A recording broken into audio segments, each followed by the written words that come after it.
देखिए, जहां तक हीट वेव की बात है तो जो हमारा पश्चिमी राजस्थान है यानी वेस्ट राजस्थान, वहां पर आज भी कुछ एक क्षेत्रों में सीवियर हीट वेव कंडीशन बन सकती हैं और कुछ कई स्थानों पर हीट वेव कंडीशन रह सकती हैं। इसके साथ साथ कल जो है आइसोलेटेड प्लेस पर हीट वेव हो सकती है। इसके लिए आज जो वेस्ट राजस्थान है उसके लिए रेड वार्निंग भी इशू किया हुआ है, क्योंकि वहां पर रातें भी गर्म हो सकती है, वार्म नाइट वार्निंग भी इशू की गई है। हालांकि जो कि एक वेस्टर्न डिस्टर्बेंस जैसे कि इंपैक्ट कर रहा है वेस्टर्न हिमालयन रीजन को और इंडिया को, तो उसकी वजह से तापमान में गिरावट होगी अधिकतम तापमान में, तो इसकी वजह से कल के बाद से हीट वेव कंडीशन में राहत मिलेगी नॉर्थ ईस्ट इंडिया में। वहीं अगर हम वेस्टर्न डिस्टर्बेंस की स्पेसिफिकली इंपैक्ट के बारे में बात करें तो जो पश्चिमी हिमालय क्षेत्र है, जम्मू कश्मीर, हिमाचल प्रदेश, उत्तराखंड, इन सभी क्षेत्रों में वाइड स्प्रेड बारिश हो सकती है अगले 3 दिनों के दौरान में। वहीं हैवी रेनफॉल के बारे में बात करें तो जम्मू कश्मीर में और हिमाचल प्रदेश में 18-19 तारीख को कुछ एक स्थानों पर हैवी रेनफॉल हो सकती है। वहीं साथ साथ में इस पश्चिमी हिमालय क्षेत्र में जम्मू कश्मीर, हिमाचल प्रदेश, उत्तराखंड में कहीं कहीं ओलावृष्टि की घटना भी हो सकती है। इसके साथ साथ जो उसके आसपास का मैदानी क्षेत्र है वहां पर भी आइसोलेटेड थंडरस्टॉर्म एक्टिविटी हो सकती है, गस्टी विंड रह सकती है और जो हवा गति है 50 से 60 किलोमीटर प्रति घंटे की भी रह सकती है पंजाब में और जो हमारे पश्चिमी हिमालय क्षेत्र है वहां पर।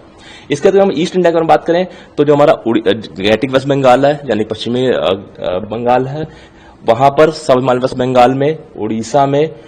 जो हमारा झारखंड का नॉर्थ ईस्टर्न इलाका है और जो बिहार का हमारा साउथ ईस्ट के कुछ डिस्ट्रिक्ट्स हैं वहां पर कहीं कहीं एक आध स्थानों पर भारी वर्षा हो सकती है। इसके साथ साथ जो है हेल स्टॉर्म की वार्निंग जो है उड़ीसा के लिए और गेटिक वेस्ट बंगाल के लिए इशू की गई है। और जो हवाएं हैं वो उसकी गति भी तेज हो सकती है, 50 से 60 किलोमीटर से लेकर के 70 किलोमीटर गस्टिंग तक की हवा जो है वो ईस्ट इंडिया में आज चल सकती है, जिसके लिए ऑरेंज कलर की वार्निंग भी इशू की गई है। वहीं उत्तर प्रदेश में भी आज जो है वो हवा की गति जो है तेज हो सकती है, जिसके लिए गस्टी विंड के लिए वार्निंग इशू की गई है। अगर बात करें साउथ इंडिया की तो वहां पर अगले 2 से 3 दिनों तक के लिए थंडरस्टॉर्म, लाइटनिंग और गस्टी विंड की एक्टिविटी रह सकती है, इसके लिए येलो वार्निंग इशू किया गया है। सर, ऑरेंज अलर्ट भी दिख रहा है हमें कुछ रीजन्स में मैप में, तो ये किस लिए दिया गया है? देखिए, जो अगर हम राजस्थान की बात करें तो वेस्ट राजस्थान में मेनली हीट वेव को लेकर के और वार्म नाइट को लेकर रेड अलर्ट जारी किया गया है। वहीं जो हमारा ईस्ट राजस्थान है यानी कि पूर्वी राजस्थान है वहां पर जो ऑरेंज अलर्ट है वो भी हीट वेव को लेकर जारी किया गया है। उत्तर प्रदेश में और ईस्ट इंडिया में यानी कि बिहार,